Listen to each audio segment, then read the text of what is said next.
Hello, everyone, and thank you for joining us for this Acaties live session on Thursday, the 11th of November. Today, we're going to be discussing Arts Council England's Let's Create strategy and what that means for the wider cultural policy context. Discussion is going to be chaired by our director, Caroline McCormick, who I'll hand over to in a little bit. I'm Rose Goddard, Head of Trusts here at Acaties. We're a creative consultancy with a holistic approach to recruitment, fundraising, and strategy development. We take our name from Greek and Roman mythology. Achates was the close friend and loyal advisor to Aeneas, so we think that our name quite neatly describes the relationship that we offer to the cultural sector in that sense. We set up Acaties Live to support the sector, bringing fundraisers and other arts professionals together to discuss key topics and also to enable you to help each other. It's fair to say that Acaties doesn't have all the answers, but we do have an overview of the cultural sector, and we'd like to use this role in a supportive way. Our live stream started as a way for us to support the sector during the first lockdown and has continued since then, driven by topics that you, the viewers, have requested. So today's session, as I say, will be focused on Arts Council England's Let's Create strategy. So with the guidelines for applications to the forthcoming round of ACE's national portfolio announced and organisations across the country starting to develop their plans, we thought that the ideal subject for our November session would be this. So some of the Acaties team will be considering this strategy and the wider landscape surrounding it. So our panel today will include Deborah Larwood, our brand new Director of Development. Hello, Deborah. Hello, hi, it's great to be here. Thanks, Deborah. And Matthew Swan, Director of Recruitment and Organisational Change. Hi, Matthew. Hi, Rose. Good afternoon, everybody. And finally, Helen Gaffney, our Senior Consultant. Hello, Helen. Hi, hello, welcome everyone. Thank you all. And the session, of course, will be chaired by our brilliant director, Caroline McCormick, who will set the scene and introduce our panel properly. And I'll be back at the end with some questions from the audience. Please do send those over in the chat, which is being very ably manned by our General Manager, Victoria. So for now, over to you, Caroline. Thanks, Rose, and thanks for that lovely introduction to our session today. And yes, a little bit of context before I draw on our fantastic team members to give their insights and thoughts on Let's Create and the delivery plan that has been recently shared. And we thought today it would be really useful for us to have a conversation as Acaties, because we're talking and reflecting with so many of you. We thought this sort of overview might be a useful frame of reference to the subject. So Let's Create, the Arts Council England strategy for the period 2020 to 2030 and the associated delivery plan, which covers 21 to 24, set out the framework by which Arts Council England intends its ambitions for culture in England to be realised, both through the key partner MPOs, which it refers to as the backbone of the delivery, and its wider programmes and grant-making opportunities. Now, at Acaties, we recently completed, in fact, just this week, handed in the strategic plan that we've written for culture in the West of England, for the West of England Cultural Compact. And that was a really fascinating piece of work. And one of the things that involved, and Helen did a tremendous amount on this, as well as did Matthew, was a really comprehensive review of national, regional, local cultural strategies and those that they intersect with. So that might include everything from education to health and even transport. What was really striking about that was the degree to which cultural policy at a governmental level, and indeed even at the strategic approach of lottery funders, is all coalescing around a few shared priorities. It's absolutely all in line with each other.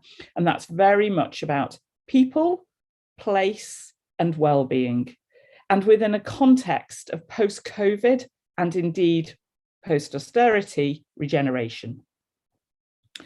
At a really personal level, I think I'm ambivalent about that position, in that I'm very glad that it brings into being many of the things that I've long advocated for, and that for me, are from the inheritance of Jenny Lee, our first Minister for the Arts, and her very first white paper, one of the only two we've ever had, in terms of the emphasis of art being integrated within society and its democratization and accessibility to everyone. And that's obviously as opposed to perhaps the end of the 20th century when art was very much outside of society and commenting on it. Now, the challenge for me in that is that whilst art is being promoted as part of society, the societal model is one that I'm perhaps less comfortable with as a late stage capitalist model. And so I feel somewhat ambivalent in that regard. And key to this is perhaps the outcome of the campaign for the economic value of the arts, which without doubt has been absolutely critical to the successful securing of cultural recovery funds and something we're all extremely grateful for. But we also have to acknowledge that that argument has pushed down the agenda the other 7 types of value. We at Acaties talk about 8 types of value, and I know that Victoria's going to pop into the chat a link to a little infographic that shows you the 8 types of value that we talk about. And of course, fundamental within that, as well as social and community and mental and physical health, etc., is the intrinsic value of art.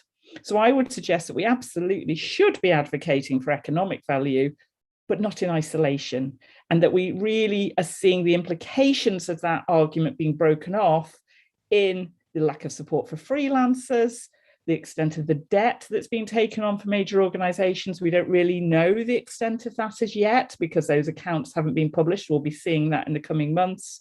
And also in the treatment of front of house and technical workers who, unfortunately, many of whom have been lost in the pandemic, and we've really seen many people leaving the sector as a result. The final point I want to note before we turn to the team is the fact that this argument has had another implication as well. And that is that the line between what used to be subsidised arts and the more commercial cultural sector or creative industries has now in effect been dissolved. And Arts Council England is now working with a much wider range of organisations than ever before. And we're already seeing the implications of that. So some of you will have seen or been applicants to the recent Capital Fund, the expressions of interest of which were in the results were announced yesterday. And the result was that more than £200 million worth of applications to a fund that holds 20 million. And so you've really got this incredible volume of organisations that are applying. That meant that the EOI period was extremely short. And yeah, it's having an implication already in terms of the way in which we frame and position ourselves. And some of that will be positive, but some of it will also have more negative implications as well. So I think overall, the point that I want to start with is, let's make no mistake, this is a moment of fundamental fissure and change in our sector. And it's critical that we understand the landscape in which we are operating so that we can navigate it and take advantage of the opportunities that are available to us in it, and equally plan to manage the challenges that lie ahead. So with that said, I'm going to move to the team. And I'm going to introduce them one by one and just mention what they're going to be particularly focusing on in their introduction to Let's Create and Delivery Plan today. So first of all, we have Helen Gaffney, and Helen is Senior Consultant and Researcher at Acaties, working with a broad range of arts and cultural organisations across the UK to build income, develop audiences and strengthen governance. Helen is an expert prospect researcher and experienced fundraiser. Welcome, Helen. It's great to have you leading on the dissolution of the line between arts organisations and creative industries today. Next, I'd like to introduce Matthew Swan. Matthew is our Director of Recruitment and Organisational Change. Hello, Matthew. And Matthew is previously the Chief Executive of City of London Symphonia, where he was there for 9 years leading their work. And Matthew is also leading a collective called Your Turn, which is really very much about opening up the classical music sector. And then finally, as Rosa said, we're really lucky to have Deborah Larwood joining us today because it's Deborah's first week at Acaties as Director of Development. And Deborah is joining us from Opera North, where she was formerly Head of Development. And of course, Deborah has recently brilliantly completed their capital project, and we're really thrilled to have you with us. Deborah is going to talk about dynamism, the word in the Let's Create strategy that I can't say, and also the renewed emphasis on place and socioeconomic development within the plan. So thank you all to our brilliant panelists from Acaties today. And Helen, may I come to you first? Of course. So there's lots for us to be getting going at by the sounds of it. Hello, welcome everyone for joining us today as we think about Let's Create in some detail and depth. As Caroline said, one of the clear shifts we're recognising across the cultural sector is the dissolution between subsidised and commercial organisations. I'm going to spend just a few minutes here thinking about some of these changes in the context of Let's Create. Now, of course, commercial funding is not new, and we know that a diverse income model from a range of statutory, earned, grant-funded and private sources is a model being explored and developed by a range of organisations across the sector. And we have, of course, seen the development of commercial income across the sector for many years, from theatres driving income through West End production transfers, and the National Theatre is, of course, a headline example here, to galleries and museums earning income through the sale of artworks, prints and editions. And the Crafts Council's Art and Craft Fair Collect demonstrates this. However, there has been an accelerated shift in this model, which has brought subsidised and commercial organisations into closer play. From an Arts Council perspective, the Cultural Recovery Fund programme of emergency grants brought them quickly into contact with a greater range of organisations, and it's fair to say, as Caroline also noted, their portfolio has rather rapidly expanded. This now includes substantial weight from organisations with a more commercial model, and the portfolio of arts and creative industries eligible for Arts Council funding now looks quite different from the more traditional portfolio that was seen at the launch of the last ACE strategy some 10 years ago. Thinking a little bit about that capital funding round again, which I think some of you will be thinking about in particular this week as those EOIs have been announced. What we can also recognise is that this funding round was pushed out really quickly following that CRF programme. It's fair to say that that pot of capital funding is very limited, and it's now open across a cultural sector which has grown very, very quickly. Wonderful. Thank you, Helen. That's really helpful.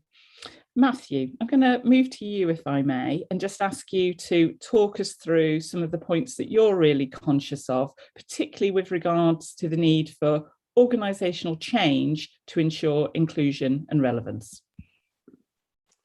Thanks, Caroline. Thank you, Helen. Good afternoon, everybody. So a key theme of Let's Create is organisations better reflecting the audiences and artists they seek to represent through both the individuals they work with and the organisational structures they work in.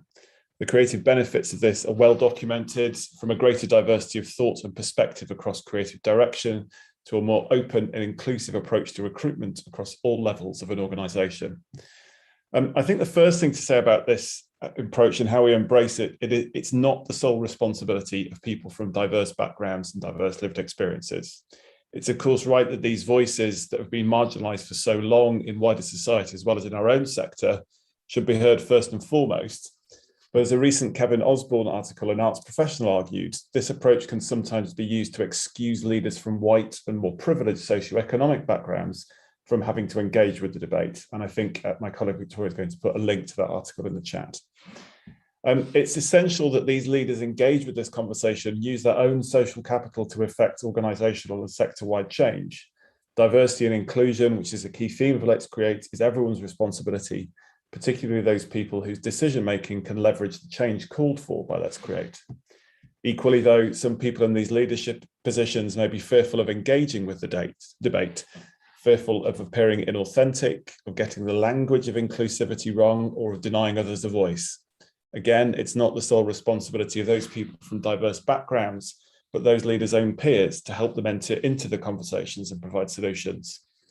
The ways in which we recruit and retain staff from entry level right through to senior leadership and the artists and creatives we engage with is crucial to this change.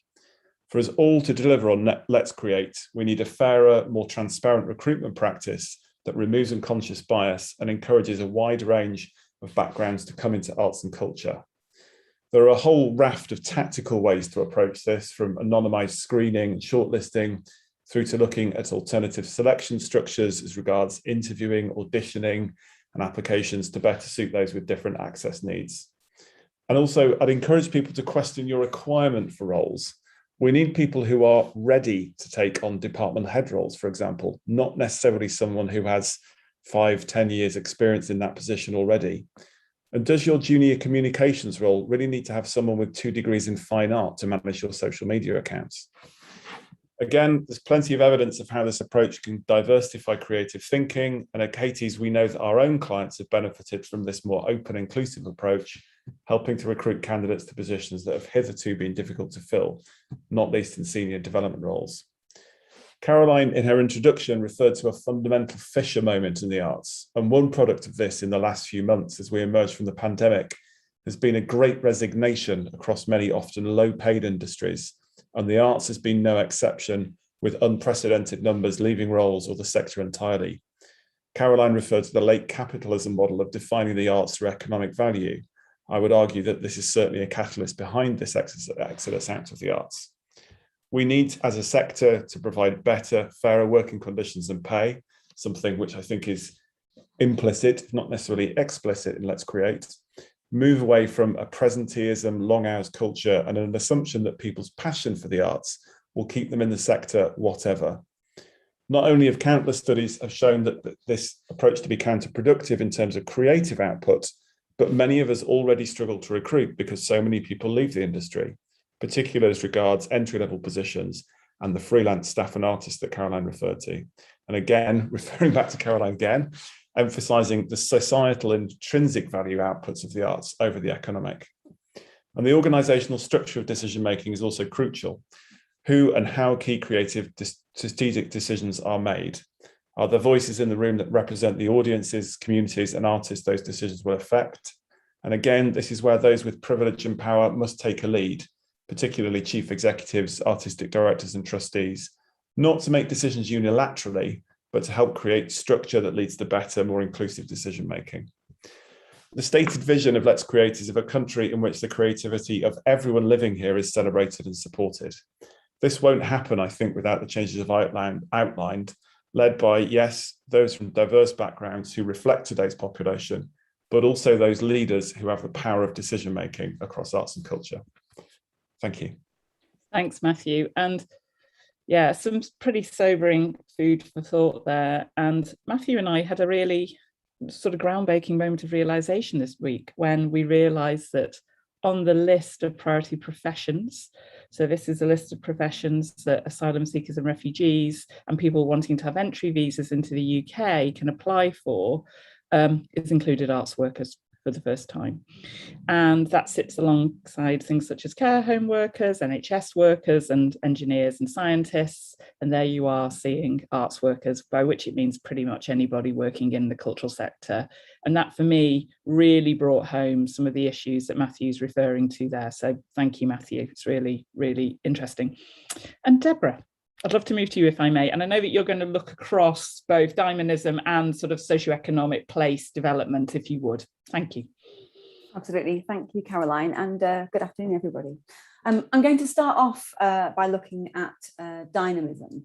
The Dynamism Principle, I think, really speaks to the experiences of the last 20 months and the need to respond to shifting landscapes and challenges.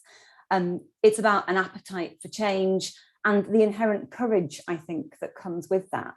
But of course, that can only be possible within the context of rigorous and robust financial management, which can protect your core assets whilst facilitating that investment in innovation. I think I'd also characterize dynamism as the art of authentically sustaining engagement with your environment, from the people that you employ and the culture that you foster, through to those that you're connecting with through your work. And really being keyed into whether what you're doing is actually serving a need and making an impact.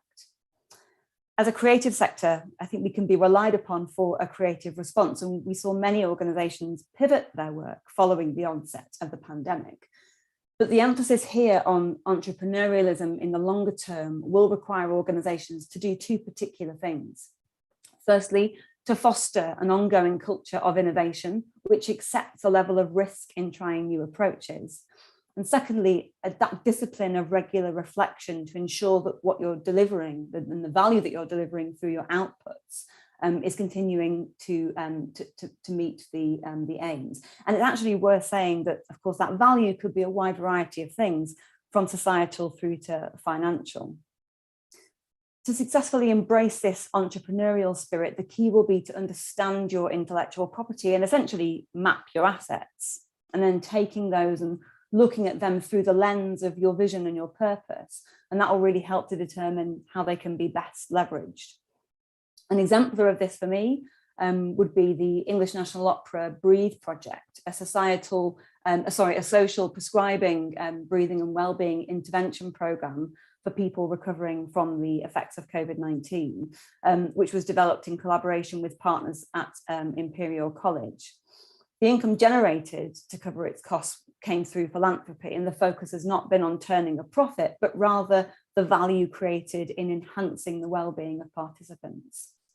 If income generation is the focus, then of course we can look to many organisations who have sought financial return and value through monetising activities, expertise, or facilities in new ways. I think these future income models are going to need to be able to flex as the external environment changes and shifts, where the business model can be more efficient, where the assets can generate return, and in turn, how you can take pressure off particular income streams in order to mitigate potential future risks. And obviously, for each organisation, the solutions will be slightly different.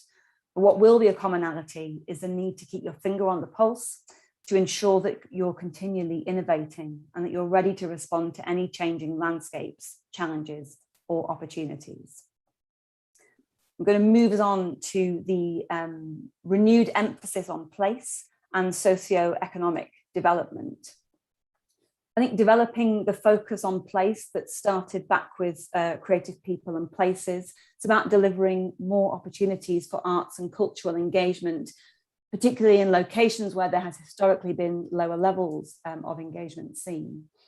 What we're seeing here is a targeted place-based approach to deliver deeper investment, determined through Arts Council England's consideration of need, through a number of data sources, including the British Red Cross COVID-19 Vulnerability Index, and of course the 2019 English Index of Multiple Deprivation, as well as taking into account any previous investment levels, engagement with culture, and a good understanding of local ambition and capacity. Initiatives we're seeing include the Priority Places, the New Place Partnership Fund, which I believe details of which will be announced in due course, and of course Creative People and Places, alongside supporting a range of government schemes, which I think reflect closer governmental connection, such as Levelling Up, UK City of Culture, Stronger Towns Fund, and Festival UK 2022. Culture is really being seen as having that deep effect on places and the people who live in them, working through place-based partnerships to really strengthen cultural opportunity. I think this also links back to Levelling Up, which speaks directly to an economic agenda and the expectation that cultural engagement will indeed drive socio-economic development. To support this, there is an expectation that responses will be place-specific. For example, what is appropriate and effective and will work in one area may not be the case in another.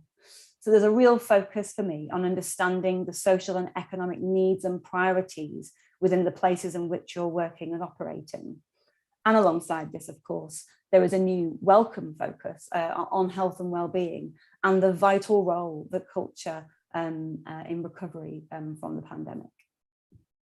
Lovely, thank you, Deborah. Lots of food for thought there as well. I mean, in your first sort of points in terms of dynamism, I think it's so fascinating, having spent 6 years working with BOP Consulting on the Catalyst and then Catalyst Evolve programme, and really trying to push arts organisations to fundraise, to get them not only doing trusts and foundations, but to get them doing individuals and corporates, to now really seeing that dial shift so strongly to saying, the voluntary income may be growing. We know the last PIC survey showed 545 million and about an 11 to 14% increase, but actually it's not enough and it's not going to fill the gap. And so now this message, which I think is coming through even more strongly, which is you're going to need an income generation source commercially, which isn't just tickets, and how that message is going to really come through from Arts Council, because of course it's very difficult for them, just as it was with the fundraising, to say these things very strongly. And I think your point about authentic engagement is so important in terms of the response to that. We often reference Mark Robinson's adaptive resilience as a way of thinking about this. And of course, our own strapline is resilience with integrity. So it's that being really clear about your purpose, something that I think we've probably talked about in every single Acaties live since the pandemic began. And then by being really clear about that, being clear, and in terms of your audiences, being clear how you respond. And then I think just in terms of the emphasis on place and socioeconomic development, as I say, it's just such a strange moment to see culture finally being valued, but then to have the value so strongly placed on the economic, probably with the well-being bit a little bit to the side, but how little money there is for that in relation to perhaps the more socioeconomic impact. And you know, we were so thrilled to see two of our clients get major funding through Levelling Up. So National Museums Liverpool shared 20 million with Tate Liverpool through Levelling Up, and equally Kane at his last day at Acaties managed to close World Heartbeat's campaign with an £800,000 Levelling Up grant.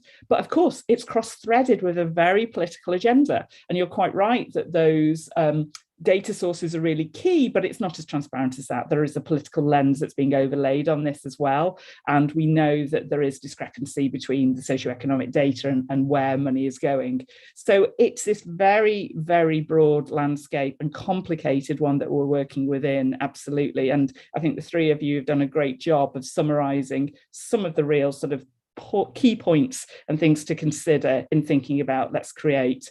I'd love to ask any of you, or each of you, what are the things that we haven't talked about from Let's Create that you think it's also worth pulling out and sharing for us? Matthew, from your side, is there anything that you particularly feel that is really important about Let's Create that people should be thinking about? I think there's one key theme in terms of the sort of the more creative themes in terms of specific delivery. We've talked about quite structural things, the three of us, and that's and you just touched on it as well, Caroline. That's in terms of health and well-being, and it relates to everything we've just said. It relates to the health and well-being of the workforce. It relates to how you can take a dynamic approach to engaging with healthcare providers and social care providers, and how that can contribute to place. And also the fact that we're not just talking about straight up traditional arts organisations. But I think that's a really key theme, and I think there is a danger in that the worry is again that the arts gets viewed as something which delivers another set of benefits. It can deliver health and social outputs, and I've done a lot of work on this within the orchestral and music world. But at the same time, you know, it's even within those contexts, you know, the arts is still delivering intrinsic value. You know, just because you are in hospital or in a care home, or you're undergoing you're living with mental illness, it doesn't mean that you shouldn't have access to art for art's sake. It shouldn't all be about making you better. Yeah. To use a very sort of, you know, trite term almost, but I think that the point is still there. But I think there is an enormous amount of power in there. And it's also a way we can better engage, certainly with a lot of freelance creatives and artists on that side. So I'd encourage people to look very closely at that, particularly with the view to NPO coming up in the next few months. That's a really great point. I mean, in those 8 types of value we talk about, we always say that there's only 2 types of value where you're really the primary driver of value, and that is the economic and the intrinsic. Arguably, if you're really doing technological innovation, maybe in terms of the innovation, but I would say most of the time we're not genuinely innovating the technology, we're taking advantage of it. So I think that's really important, is the fact that in most of those other cases, we're supporting the value and facilitating it. We're not the primary driver of it. So I think that's really important. And I think the other thing to say about that is perhaps the fact that there is a tension, I think, in terms of, because of this instrumentalization of culture, in terms of making sure that we're not thinking we're trying to do everything as arts organisations. So I think in the last Arts Council policy of the strapline of great art for everyone, there was a confusion about arts organisations, all of them trying to be for everyone. And of course, arts organisations should be available to everyone, but they're not going to be really dedicated in serving every single segment of society. And I think there is a risk in terms of these types of value, in terms of we're doing a little bit of mental health, a little bit of physical health, a little bit of community, a little bit of social, rather than really trying to drive deep change to targeted audience groups, which is really, I think, in terms of the very investment and impact-led value that funders are bringing to things, to the work that we're doing. I think that shift is really important. Helen, from your perspective, anything you want to mention? I think just to pick up on that value conversation, because the one that obviously I've been focusing on today, but I think about more broadly, is that economic value. And I just think it's such an interesting shift in the way that I think as a sector for so long we've been kind of banging that drum, and I'm not going to remember any of these statistics correctly, but how much investment in our sector means in terms of exports, how much that creative industry sector means in terms of our wider UK cultural capital, and that kind of thing of you put £1 in, £10 is earned. Again, that statistic is going to be wrong. But I think those are such interesting parallels between what we've always wanted to kind of enable a wider narrative around the value of that, but actually it just feels like it's so quickly accelerated into just that economic value that I'm really just conscious of that wider value. So it's just a second thought on everything. Yeah, no, absolutely. Thank you. That's great. And Deborah, anything from your perspective that we haven't touched on in terms of Let's Create, because we've had this very structured approach, that you'd like to share? Yeah, the only thing that really springs to the top of my mind is on the environmental front, actually. I think what we're seeing is a marked shift from environmental responsibility and sustainability to being environmentally responsible across all of an organization's practice. There's an emphasis on organizations playing a part in a fair and equitable part in the green recovery of the sector. And obviously, environmental action plans are now a core component of business planning. But it's interesting, I think, to see in some of the guidance, it talks about, organizations encouraged to think about the advocacy or the role that you can play and how you can use your public facing activity to improve and enhance dialogue and understanding to the public. It's such a great point, and I'm really glad you've mentioned the environmental side of things as we're reaching the closing stages of COP and hearing Ashok Sharma talking about how much there is still to achieve. I think what's really interesting in that point about advocacy is at the time when, and I'm all for it, please don't take me wrong, there's a really interesting tension in terms of organisations being absolutely pushed away from any kind of social justice agenda very strongly, and yet the environmental justice agenda is there. And I think that just shows the level of kind of confusion that's happening in that regard in terms of what the role of not only arts organisations but charities is. And I think that's a really interesting question for boards of trustees. And I really would just like to talk to you all a little bit about the role of the board, not only in an MPO application, but in getting hold of Let's Create, and ways in which you think they might be able to play an active role, whether it be in developing an MPO application or whether it might be really making sure that they understand this landscape and can support the team in that. Absolutely. Matthew, I'm going to come to you first again, if I may. The role of trustees. Yeah, it's a very interesting one. I was just thinking, actually, as you referred back to some of my comments on health and well-being, I'm sure we've all sat in board or development meetings where a trustee has looked at a work we might be doing with a care home, for example, and saying, well, your immediate peer is doing similar sort of work in that hospital. Why aren't we doing the same?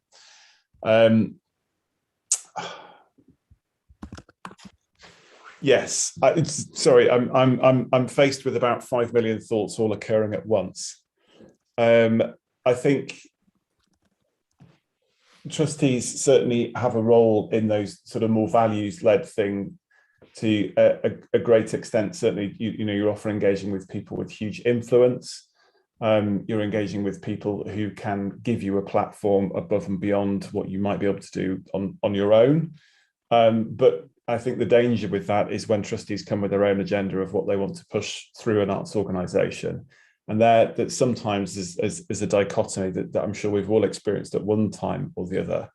I think where it works well is where an organisation has a very clear strategy that it's, I think in most cases will be aligned in Let's Create, even if you decide, for example, not to go for MPO in the next few months, but one that doesn't try to do too much. And that, I think that's the challenge in terms of persuading trustees that can be the case. I think weirdly that is where we can actually sort of come back to the economic value of the arts, perhaps from a very singular and unilateral point of view, that taking this approach, which we know is good for the next 3, 4, 5 years, so we're going to have an environmental voice, but not concentrate so much on the social voice, or vice versa. I think that can help in demonstrating to trustees that, their ultimate fiduciary duty as trustees to make sure the organisation stays afloat and is sustainable economically. And I think if you can corral all those arguments in one overall strategy, you're in a good place. Some of it comes down to trustee recruitment as well, and being very clear that, what are the skills and attributes and backgrounds we're looking for in trustee recruitment, rather than the traditional sort of tap on a mate's shoulder model. Sorry, there's so many thoughts going around. I didn't organise that very well. No, not at all. I think it's really interesting, that point about the diversification of trustees as well. And I think that one of the things that's really interesting is clearly we're all going to need more trustees with commercial expertise. But we also know that the introduction of those individuals to the sector has had mixed success in the past. And I've certainly got at least 3 clients, I'm not going to name them, but at least 3 clients where there is a now tension going on between their charity and their trading arm, with the trading arm almost becoming king. And we know that legally the charity always has to be king. And I think that really speaks to this tension and the real need for trustees to be really clear about what their role is and about what type of organisation it is they're joining. And I think that sort of recruitment and induction process, as you say, Matthew, is absolutely critical within that.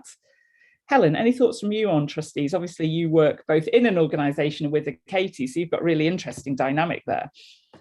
Yeah, I think this conversation's just made me reflect on, as we're thinking about sort of the projects and activities and everything that builds towards enabling that Let's Create strategy. It's thinking about every area of our work. And I think it's thinking about, is that board representative of that work at every level? And I think, as Matthew touched on, it's that skills audit. It's thinking not just from an economic perspective, but which of our areas of work do we really want to drive forward and make shine? And have we got a trustee that supports and enables that? Because ultimately all of that work needs to be owned and represented by the board. So I think it's thinking about that as well. Yeah, super. Thanks. And I think it's a really great point. Deborah, anything from you on trustees and their role? Yeah, I think what's been really interesting actually is very telling as well, is that there's a very specific set of resources in Let's Create designed especially for trustees, which I think really sets the tone for the sorts of relationships that Arts Council is encouraging organisations to have with their boards. And I have to say, from a personal point of view, it's one that I really advocate for as well. And that is, it's about leaning in short, engaging with the organisation at its very heart. It goes way beyond the financial and legal responsibility, although of course they are crucially important. But I think in order to create great organisations, we need great governance. And it's about boards understanding and fully engaging really, with the investment principles, certainly, but with an organisation's mission, with its vision, understanding audiences and target future audiences, so that they're able to support the exec to foster that culture of entrepreneurship that I was talking about earlier. It's about ensuring that the organisation is stable enough, financially, legally, etc., in order to pave the way and make the space for that innovation. Yeah, no, I think it's so true. I mean, one of the things I'm doing at the moment, you all know, is working with 3 incoming artistic directors, really supporting them in the transition from being a director or a writer into being an artistic director. And one of the things that we've really done is work on a statement of purpose, so that they have this shared sense of what is it we're trying to do, and really making sure that not only do they have that with their senior management team, but also with their board, so that it's a lot easier to make decisions if you all know what you're doing for who, and then hopefully through your theory of change, that you really know how you're doing that as well. And I certainly find in my trustee role that I find it really helpful to have clarity on that. Otherwise, I feel like as a trustee, I'm kind of at the sideline clapping, as opposed to sort of saying, I can really do something to add value and interrogate here. Absolutely. I just want to ask you one more question before we go to questions from the floor.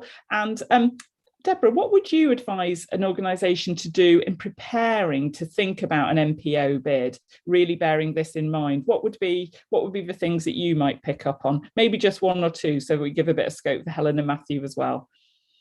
Yeah, I think the first thing is to think really carefully about your infrastructure and the investment actually needed in order to make an organisation as agile as possible as we move into the next phase. Part of that is about, I think, self-audit, so auditing in terms of digital infrastructure, all the way through actually to people and skills auditing, so that when pulling together that MPO bid, actually what you're proposing to aim at and deliver, you've actually got some realistic resource behind you to make that happen. And the second thing is to be really clear on how you're supporting the agenda of change, you know, how your organization is playing into this ambition to, you know, create better working environments, you know, contributing to better, healthier communities as well.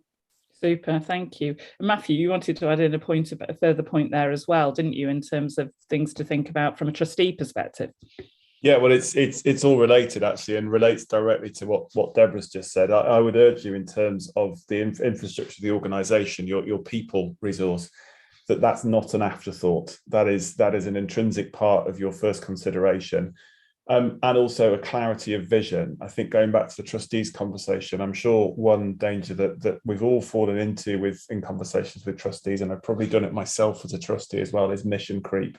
And it comes from a good place. It comes from the belief that, you know, we are a great organisation with great artists and great creative output, therefore we can do lots of things. But if the infrastructure is not in place to do that, and you don't have the reputation and the background in doing that, you're going to have a very difficult time persuading the Arts Council and any other fund that is the case. And actually a clarity of vision and the structure of your organisation in terms of people, including freelancers and freelance artists, as an initial part of that thinking, I think is absolutely essential. Being robust. Thanks, Matthew. Absolutely. And Helen, from your side, anything you want to mention on this one in terms of things for people to be thinking about in that process of preparing?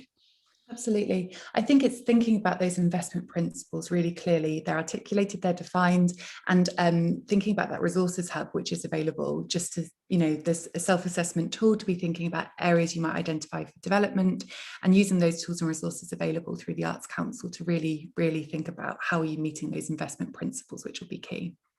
I think it's such a good point. And I think it's using those really honestly with yourselves as well. I mean, I think that when one only has to look at the criteria of most grant making organizations, and people say, oh no, we're an exact fit, and everybody thinks they're always an exact fit, and it's very difficult to see those things really objectively. So I do think those tools are really helpful resources in terms of thinking about, really, is there more you could do? Have you challenged yourselves? Or is it simply the way you've done things in the past, and therefore it seems like a good thing? And yeah, I hope that will help everybody reflect. And I just want to say, I think it's too often the case that we don't talk to each other. At a moment of national portfolio application, etc., we tend to move into our most competitive mode. And I would say that one of the positive things that's come from the last period for me is this really renewed sense of cultural ecosystem and this sense of solidarity and support. You know, I've been so impressed by how many of our clients have really weighed up carefully, thoughtfully, whether they were going to go after Cultural Recovery Fund money, because they had a shared sense of responsibility to the other organisations, and knowing they didn't want to just grab what they could. And I just thought that's so impressive at a time when everybody's been under pressure, and it would have been easy for everybody just to try and make the argument for the most for them. So I would definitely be talking about thinking about sharing and exchanging ideas, and not feeling that everything is simply just about that protectionism. So Rose, I think it's time to hand over to you and any questions you may have had from the floor. Yes, thank you, Caroline, and thanks all. That's been such a helpful conversation, demystifying the strategy somewhat. So thank you. We've had a question from Flair May from Futures Theatre, who says, it would be great to hear any of the panelists expand on one of the points just raised, which specifically is around the shift away from social justice to environmental justice. Deborah, I think you mentioned this kind of shift, and certainly from sustainability to responsibility. Can I come to you first on that, please? Yeah, absolutely. I think it's a really, really interesting, because we all know that it's not, of course, the Arts Council have been very interested in the impact that the sector is making in terms of its environmental impact for very many years. But as I say, I think that this particular shift into not just how to be sustainable, but what is our responsibility collectively as a sector. It's a really interesting moment for us. And I think there are lots of organisations that are doing some fantastic work. Obviously, lots of us probably have worked in the past or have come into contact with the likes of Julie's Bicycle. But I will just share an example of Opera North, where obviously I've just come from, where actually that's an organisation, it tours its work around the country 3 times a year. It has got a carbon footprint that absolutely needs addressing. And what's been really interesting, actually, in an entrepreneurial sense, is the investment that the company has made in carbon literacy training. So now there is a carbon literacy trainer who's delivering that training throughout the organisation, so that all of a sudden you've got a staff force of 250 people who are already much more informed in terms of their own impact on the environment through their work, and also in their personal lives as well. And Rose, I'd just love to add in, if I may, it's probably worthwhile just signposting our audience today to the event that we have as part of the Acaties Philanthropy Foundation Symposium on Monday evening at 7 p.m, which is on climate justice. So it's exactly about this question and exploring ideas around how, as we try to improve our carbon footprint here in the UK, how do we make sure we don't penalise our colleagues in the global south who may be reliant on economies of travel and international touring, etc., to really make their living. And there's some really great panelists on there, including Fahinti Bagun, who's just done the Complicité environmental piece at the Barbican.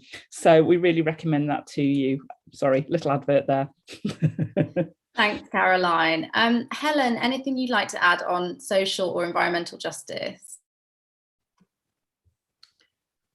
I think it's been an interesting moment, isn't it, as we've come out of COVID. And when I'm not at Acaties, I work at Arnolfini, and we define ourselves as the International Centre for Contemporary Art in Bristol. And that international question has raised all sorts of interesting conversations across my colleagues in the last few months, as we are able to sort of rethink about the reframing of our programme again, and international is possible. But I think just thinking about it in that particular sphere, it's thinking about what does international now mean, and what does that mean in an environmental sense, because it's not returned to business as usual before. So just to draw on a sort of personal example there.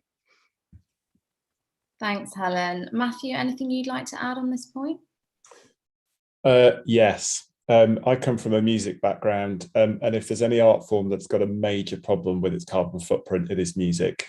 Whether it's rock and roll or orchestras, there has been a habit of, and it's a lot of orchestras, certainly their economic model relies on big, heavy carbon footprint international touring.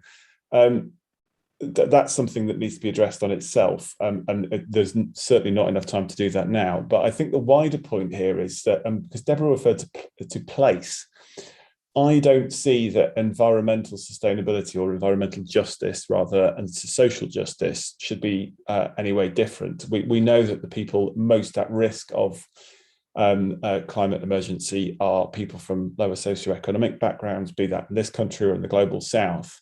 So I think the two go together. And it's interesting, the word environmental responsibility, and I think we have to ask ourselves as arts and culture organisations, what is our responsibility?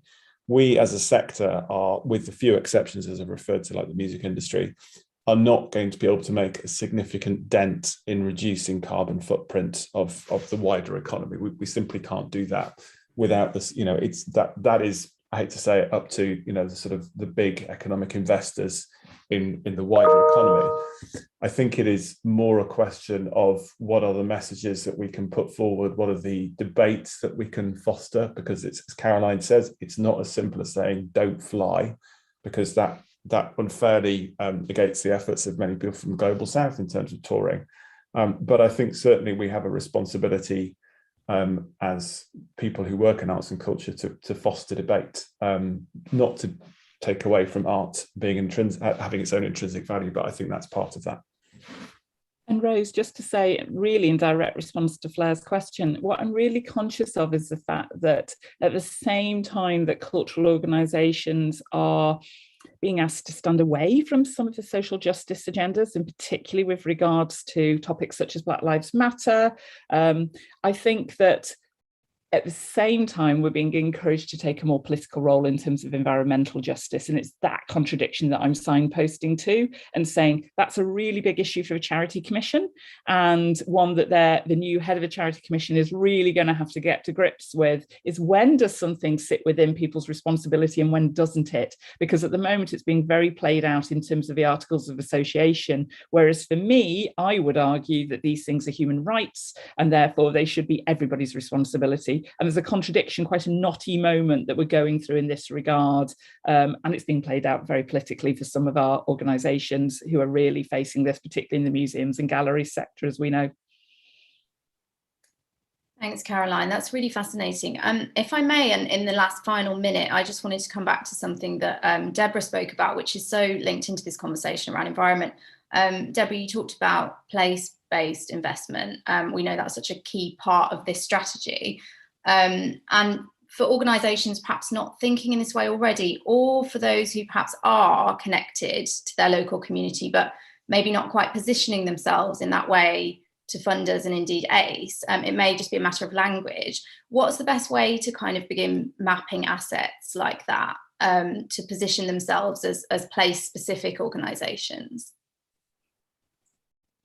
Well, I think it comes down to sort of looking back at the core of the organisation. You know, what are you there to do, to create? What problem are you there to solve, etc.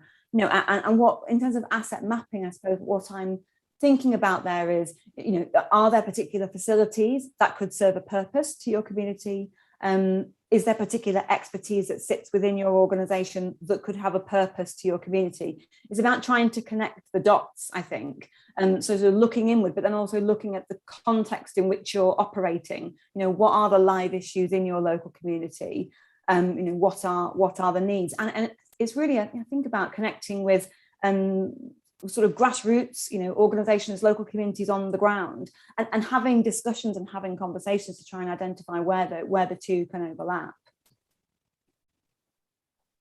Absolutely. Thanks very much, Deborah. And I think on that very interesting note, we're probably ready to wind up this conversation today. So I'll say a few words, but firstly, I'll say thank you so much to our panelists, Acaties team members. Deborah, thank you. Thank you so much. Matthew, thank you very much. Thank you, Rose. And Helen, thanks a lot too. Thanks everyone for joining. And of course to Caroline, thank you so much for chairing this very interesting discussion today.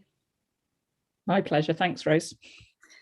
So as you know, we are Acaties and we're here for a range of services, including recruitment, fundraising, strategy and organisational development. So if you do have any needs in those areas, or if you'd just like to speak to one of our team members, then do drop us a line. It's info@acaties.org.uk.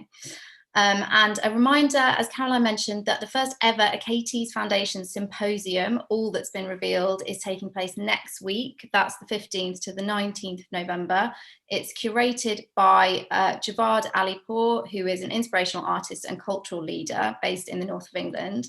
Across this week, there will be a stellar lineup of events during which artists and thought leaders from across the UK and beyond will be considering pressing issues affecting the cultural sector, from its lack of social mobility and, as Caroline said, the urgent topic of how the arts can address the climate crisis. All the events are free online and will be captioned by our friends at Stage Text, but booking is required, so we'll pop a link to book in the chat now. And finally, just to note, there won't be an Acaties Live in December, but we will be back on Thursday, the 13th of January, for what we're seeing as, in some ways, the sequel to this session. So we'll be going a bit deeper into the national portfolio process, which we know will be forefront in lots of your minds right around then. It's a session we're calling To NPO or Not to NPO. So we'll be helping you all work out the pros and cons, what's involved in that process, and whether applying is right for you.